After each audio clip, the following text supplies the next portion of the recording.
Doc McStuffins, Shake Your Tail Feathers. Adapted by Andrea Posner Sanchez from the script Professor Pancake by Kent Redeker.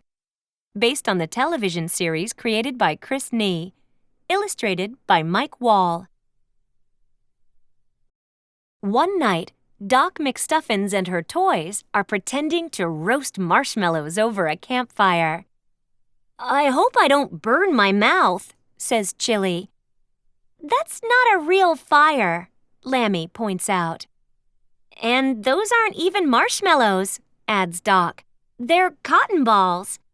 "Well, if we can't eat them, what should we do with them?" Chili asks.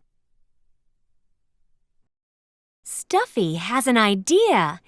The dragon grabs a cotton ball in each hand. He tosses one at Doc and one at Chili and yells, "Cotton ball fight!" Everyone joins in. Soon the room is covered in a blizzard of cotton balls. "That was fun," says Doc, "but now it's time for bed." Lammy and Doc enjoy a quiet cuddle as Bronte the dinosaur leaps around the room shouting, "I'm not sleepy, Doc! See? Not sleepy!" Doc decides a story will help Bronte settle down. And there's nobody better at reading bedtime stories than Professor Hootsburgh, she says. Doc goes to the bookshelf to get her toy owl, but the owl isn't there. "Professor Hootsburgh, where are you?" she calls. The toys begin to search the room for Professor Hootsburgh.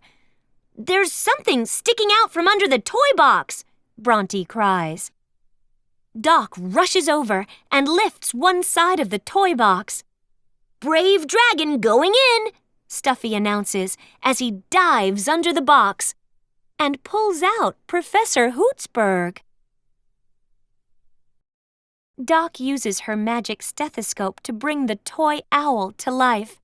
Professor Hootsburgh is all flat and floppy.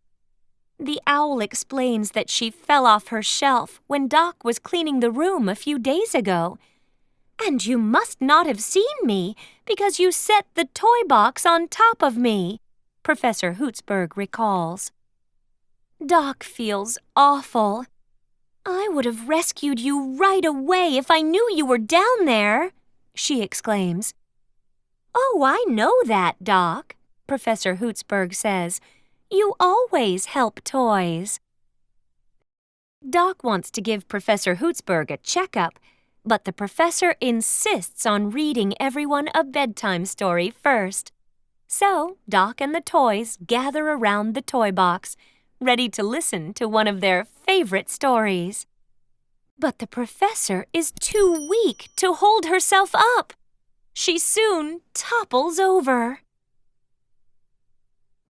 "Please, Professor," says Doc, "if you let me give you a checkup, we can figure out the best way to help you." Lammy gives the owl a hug. "And if you're scared, we'll all be there for you."